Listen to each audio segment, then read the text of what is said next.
देवळाली मतदारसंघातून महाविकास आघाडीच्या वतीने ठाकरे गटाने माजी आमदार योगेश घोलप यांना रिंगणात उतरवले आहे। शुक्रवारी रात्री उशिरा घोलप यांना एबी फॉर्म देण्यात आला। देवळाली मतदारसंघातील महाविकास आघाडीचे अधिकृत उमेदवार योगेश बबनराव घोलप नाशिकच्या दिशेने येत असताना 8 मैल पिंपळद येथून ते देवळाली गावापर्यंत ठिकठिकाणी शिवसेना ठाकरे गटाचे कार्यकर्ते यांनी जोरदार फटाक्यांची आतिषबाजी करत आणि त्यानंतर योगेश घोलप यांचा विजय असो, शिवसेना जिंदाबाद अशी घोषणाबाजी करत जय जयकार करत स्वागत।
विद्यमान आमदार सरोज आयरे आणि योगेश घोलप यांच्यात मुख्य लढत रंगण्याची शक्यता असली तरी माजी तहसीलदार राजश्री अहिरराव याही रिंगणात उतरल्यास येथील लढत लक्षवेधी ठरणार आहे। महाविकास आघाडी 4 मतदारसंघांसाठी 3ही घटक पक्षांमध्ये चढाओढ सुरू असताना ठाकरे गटाने यात बाजी मारली आहे। नाशिक पश्चिम मधून सुधाकर बडगुजर, मध्यमधून वसंत गीते आणि आता देवळालीतून योगेश घोलप यांना उमेदवारी देऊन ठाकरे गटाने वर्चस्व राखले आहे। या घडामोडी सुरू असताना माजी मंत्री बबनराव घोलप यांनी काही महिन्यांपूर्वी शिंदे गटात प्रवेश केला होता आणि त्यानंतर तेथून ते परत फिरले। शिवसेनेचे माजी आमदार तथा माजी मंत्री बबन घोलप यांनी पुन्हा ठाकरे गटाला जय महाराष्ट्र ठोकला आहे।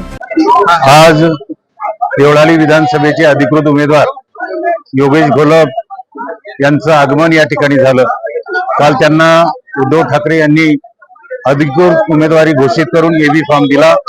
आज आम्ही पिंपळद फाट्यावर सर्व कार्यकर्ते मिळून त्यांचं स्वागत केलं आणि या स्वागताला प्रचंड मोठ्या प्रमाणामध्ये जनसागर लोटला होता।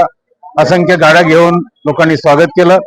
या स्वागतावरून लोकांच्या लक्षात आलं की आता आमचा जो काही मतदारसंघ आहे त्याच्यामध्ये विकास जर घडवायचा असेल की योगेश घोलप पाहिजे, अशा प्रकारची खात्री झालेली आहे आणि त्याचा समारोप आज आम्ही देवळाली गावच्या पारावर मुद्दामून केलेला आहे।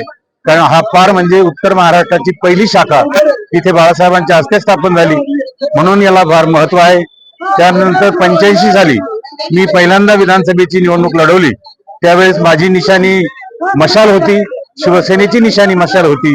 त्याच्यानंतर धनुष्यबाण म्हणून मशाल आली आणि पुन्हा आता धनुष्याच्या ऐवजी मशाल निशाणीवर आम्ही लढतो आहोत आणि असं एक महत्वाचा चौक म्हणून या ठिकाणी या कार्यक्रमाचा आम्ही समारोप केलेला आहे आणि रितशीर कार्यक्रम दत्ताजींनी आपल्याला सांगितलेला आहे। पुढील आता कार्यक्रमाच्या ओघाओघाने सगळ्या गोष्टी आपल्याला सांगितल्या जाईल। काय या 30 वर्षात आम्ही कामं केली, या मतदारसंघाचा कसा कायापालट केला, याचा सगळा पाढा वाचला जाईल। आज सगळ्यांना शुभेच्छा देण्यासाठी आम्ही या ठिकाणी जमलो। या निमित्तानं सगळ्या कार्यकर्त्यांना मनापासून शुभेच्छा देतो आणि मनापासून सगळ्यांनी कामाला लागावं अशा प्रकारची अपेक्षा व्यक्त करतो। आज या ठिकाणी देवळाली मतदारसंघाचे महाविकास आघाडीचे उमेदवार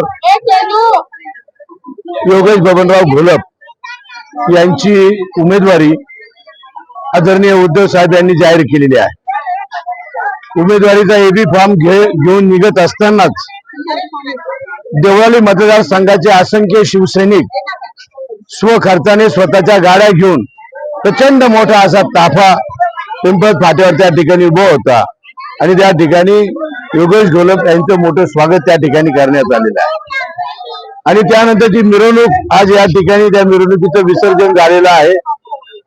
28 तारखेला महाविकास आघाडीचे जे काही प्रमुख पक्ष आहे, जे घटक पक्ष आहे, त्या सर्व पक्षाच्या पदाधिकाऱ्यांची एक बैठक आपण आयोजित करतो. तिथं वेळ आणि ठिकाण वेळेवर कळवलं जाईल.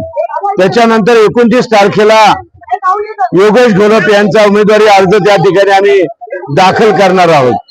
आणि म्हणून या माध्यमामधून मी जे महाविकास आघाडीचे सर्व कार्यकर्ते आहे, शिवसेना प्रमुखांना प्रेम करणारे सर्व शिवसैनिक आहे, यांनी 29 तारखेला मोठ्या संख्येने ते फॉर्म भरण्यासाठी त्या ठिकाणी सगळ्यांनी उपस्थित राहावं, अशा प्रकारची विनंती या ठिकाणी मी आज आपल्या सर्वांना करतोय. राजू भागवत पवार, वडनेर दुमाला. मी योगेश भाऊचा कट्टर समर्थक. मी योगेश भाऊला जोपर्यंत भाऊचा निकाल लागत नाही तोपर्यंत मी चप्पल बूट नवीन वस्त्र घालणार नाही. 23 तारखेला खरी माझी दिवाळी राहणार आहे.